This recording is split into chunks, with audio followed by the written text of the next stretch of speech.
I mean, this is a nice bounce off the 10-week moving average line.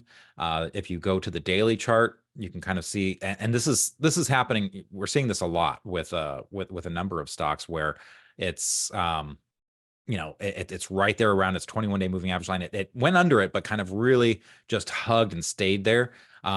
So yesterday was an outside day, meaning that the high was higher than the previous day, the low was lower than the previous day, closed at the top of its range, back above the 21-day moving average line, above the previous day's high. So, and volume kind of picked up. There was a little bit of volume on the downside, but if you look at those days, you can kind of see, I mean, some of them were kind of support days or tight action.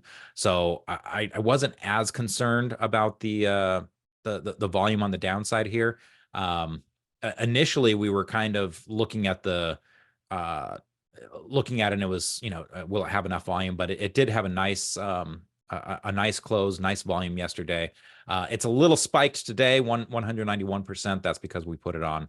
So it did jump a little bit because of that. This does have earnings coming up. So again, I'm kind of treating it as a swing trade. If there are these cases where I will turn what I think is going to be a swing trade into a position trade. That was what happened to me with Chipotle. It started out as a swing trade and ended up turning into a position trade and ended up being a good winner. So as long as it's acting right, I'll kind of start raising my stop. And with a lot of these stocks, they just kept on. I mean, again, a lot of them were holding the 21-day moving average line. So yeah, again, Allie gets the credit for bringing this one up yesterday.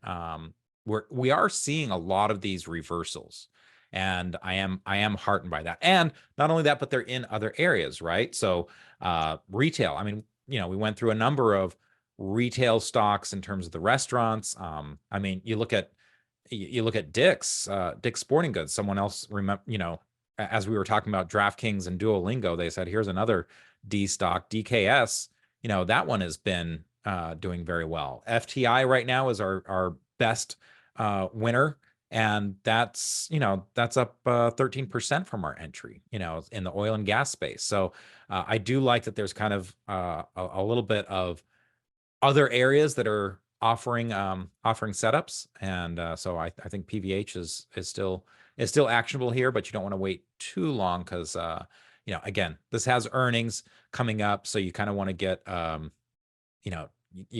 your position as close to that ideal entry as possible, and that really was right around yesterday's close. Well, it looks like a really nice entry here for PVH.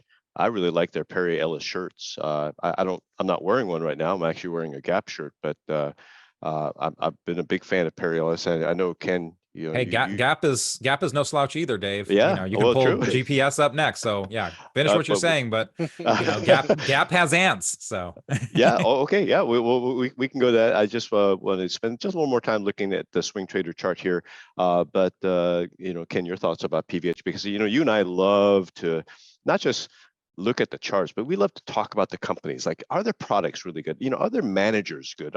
Is a company really deserving of a great stock? I mean, and I mean, I don't recall off camera you and I talking about PVH, but they have a lot of great brands. Does anything pop up for you with PVH? Other than that, it's just a fantastic technical setup here. You had a nice breakout from a long consolidation. PVH showed ants, and then just moved sideways right to its 10-week moving average, and then started heading higher again. Pulls back to the 10-week line and is rallying back again this week. So yeah, it's always been it's just been a solid company for a long time.